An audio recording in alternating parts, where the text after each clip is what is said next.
Kata Nabi, atau disebutkan dalam banyak riwayat, bahwasanya nabi-nabi pun belum pernah ada nabi yang lihat Allah, termasuk Nabi Muhammad SAW. Kita ambil dalilnya dalam hadis Bukhari.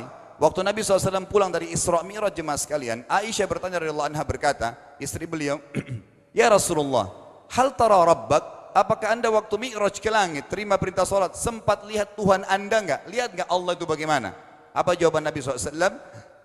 Nurun ala nur anna arah. Allah itu cahaya, di atas cahaya, terang sekali. Bagaimana saya bisa melihatnya? Artinya Nabi SAW mengatakan, saya sendiri belum pernah lihat bagaimana itu Allah. Contoh sebelumnya Nabi Musa alaihissalam. Nabi Musa waktu menerima wahyu Taurat itu selama 40 hari turun Taurat lengkap. Al-Quran 23 tahun baru lengkap. Kalau Taurat 40 hari nunggu di gunung Tursina. Tursina sebuah wilayah di Mesir sekarang. Itu banyak gunung-gunung batu, ada satu gunung batu yang tinggi, Nabi Musa nunggu di situ. Setiap hari Jibril datang turunin surah, turunin ayat gitu. Setelah berlalu 37 hari dari 40 hari menunggu Taurat turun, Nabi Musa alaihissalam tiba-tiba bertanya kepada Allah, mengatakan begini dalam Al-Quran, A'udzubillahi minasyaitonir rajim, Rabbi arini anzur ilaik. Wahai Tuhanku, izinkan aku melihatmu. Aku beriman kau ada ya Allah, tapi aku ingin lihat kau bagaimana. Allah menjawab, tidak mau mengecewakan Nabi Musa. Sebagai manusia Allah mengatakan, lan tarani. Perlu anda tahu dalam bahasa Arab jemaah sekalian ada 3 kosakata la, tidak yang berarti tidak. Ada la biasa artinya tidak, ada lam dengan mim, lam artinya tidak pernah, ada lam dengan nun, lan artinya tidak akan pernah. Allah mengatakan apa? Lan tarani, kau tidak akan mampu melihatku hai Musa. Tapi Allah nggak mau kecewain Musa. Ternyata Musa selama 37 hari jemaah sekalian kagum-kagum lihat gunung-gunung batu di situ. Pergantian siang malam, burung-burung yang terbang, air yang mengalir di lereng-lereng gunung. Lalu dia mengatakan, Allah mengatakan apa?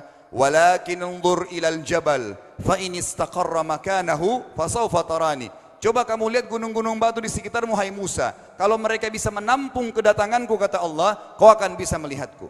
Apa yang terjadi? Allah lanjutkan, falamma tajalla rabbuhu lil jabal. Waktu Allah baru niat mau datang, belum datang, ja'alahu dakka. Semua gunung batu itu hancur lebur, tidak mampu menampung kedatangan Allah. Wa kharra Musa sa'iqa. Lalu Musa pingsan tiba-tiba. Waktu Nabi Musa bangun, langsung ucapkan kalimat, amantu billah. Saya beriman pada Allah. Berarti fakta lapangan, nabi-nabi aja belum pernah lihat Allah. Masih pertanyaan lagi jemaah sekalian, kenapa Allah nggak bisa kelihatan? Saya akan jawab dan tolong ini jadikan sebagai pegangan hidup. Ini landasan akidah kita. Kata para ulama, karena anda kalau sholat, anda mengucapkan satu kalimat yang merupakan jawabannya. Allahu Akbar. Allah Maha Besar. Akbar adalah siga mubalaghah dalam Islam. Sesuatu yang melampaui batas, Maha Besar. Kita terangkan. Kata Nabi SAW, perumpamaan bumi yang kalian tinggali ini dibanding dengan langit pertama di atas kepala kalian ada 7 lapis langit. Allah mengatakan sab'an shidada, 7 lapis langit yang kokoh. Alladzi khalaqa sab'a samawatin tibaqa, yang menciptakan langit tibaqa bersusun 1, 2, 3, 4, 5, 6, 7. Allah di atas langit ke-7.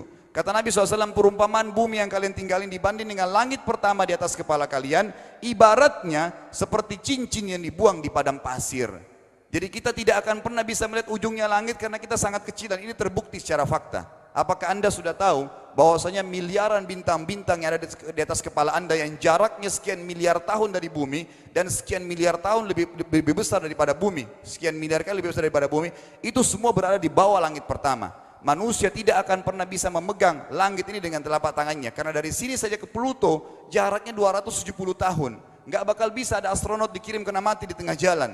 Jaraknya jauh sekali bintang-bintang dan semua berada di bawah langit pertama. Kata Nabi SAW, di atasnya ada langit kedua besarnya, digabung antara bumi sama langit pertama seperti cincin dibuang di padang pasir. Langit ketiga, 2, 1 dan bumi digabung tiga-tiganya, dibanding langit ketiga seperti cincin dibuang di padang pasir, sampai langit ketujuh.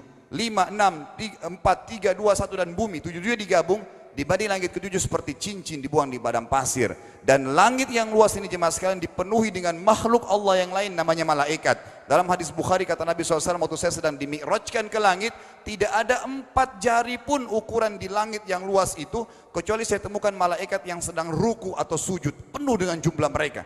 Anda tahu malaikat itu ada namanya nama kelompok, seperti Raqib Atid itu kelompok, di bawah Raqib banyak miliaran malaikat, di bawah Atid miliaran malaikat. Sama dengan Munkar Nakir, ada memang nama kelompok. Makanya kalau manusia 5 miliar, Raqib Atidnya 10 miliar, Raqib Atidnya 10 miliar.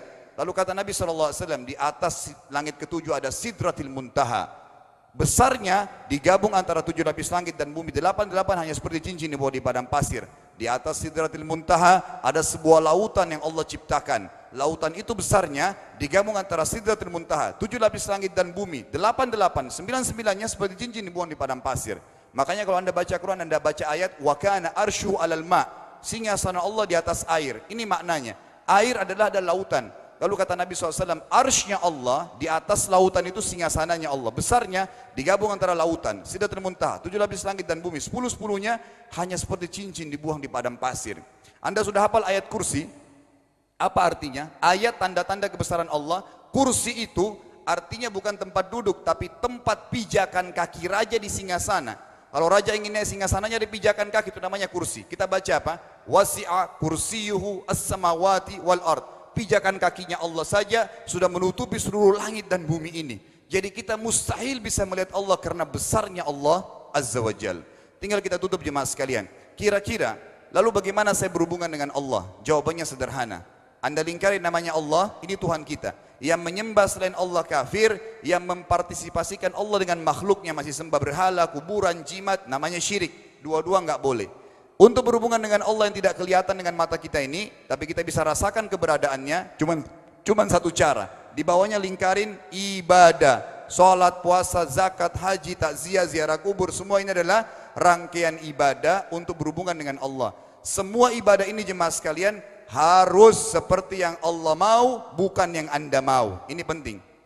Karena kalau tidak seperti yang Allah mau, Allah tidak terima. Bagaimana caranya supaya bisa seperti yang Allah mau? Ikuti buku pedomannya. Ada Al-Quran, ada Sunnah. Yang beribadah keluar dari dua pedoman wahyu ini tidak akan diterima oleh Allah. Seperti Anda kalau kerja di perusahaan, pimpinan perusahaan kasih peraturan. Senin pakai baju kuning, Selasa baju hijau, Rabu pakai baju hitam. Datang jam 7, keluar jam 5 sore. Ternyata Anda tidak. Hari Senin Anda pakai baju yang hari Rabu. Datangnya jam 9, keluar jam 2 siang. Dikeluarkan oleh pimpinan atasannya. Itu baru peraturan manusia. Bagaimana dengan peraturan Allah Azza wa Jal? Maka kita simpulkan semua jemaah sekalian adalah yakinlah Tuhan Anda Allah ada, satu-satunya Tuhan. Kalau Anda sedang sakit, yang ciptakan Anda Allah, yang ciptakan penyakit Allah, yang menciptakan kesembuhannya Allah. Kalau kita sedang musibah sama, kalau kita sudah senang juga sama. Semoga Allah SWT menjadikan kita orang-orang yang senantiasa beriman padanya dan juga selalu berteguh dalam keimanan tersebut serta mengikuti syariat dan hukumnya.